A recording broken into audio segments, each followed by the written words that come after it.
કેન્દ્રીય ગૃહ અને સહકારિતા મંત્રી અમિત શાહનો લોક દરબાર.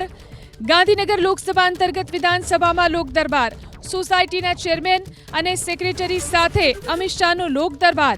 700 જેટલી સોસાયટીના હોદ્દેદારો સાથે લોક દરબાર. પ્રાથમિક સુવિધાના પ્રશ્નોનું તાત્કાલિક નિવારણ લાવવાના પ્રયાસ. વરસાદી પાણીની સમસ્યા અંગે લોક દરબારમાં ચર્ચા થઈ શકે.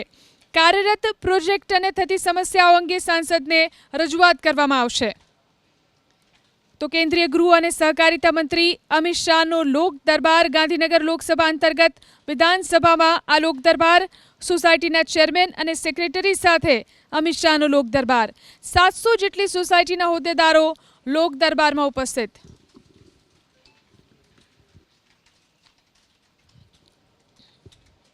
તો કેન્દ્રીય ગૃહ અને સહકારિતા મંત્રી અમિત શાહનો લોક દરબાર. ગાંધીનગર લોકસભા અંતર્ગત વિધાનસભામાં આ લોક દરબાર. સોસાયટીના ચેરમેન અને સેક્રેટરી સાથે અમિત શાહનો લોક દરબાર. 700 જેટલી સોસાયટીના હોદ્દેદારો લોક દરબારમાં ઉપસ્થિત.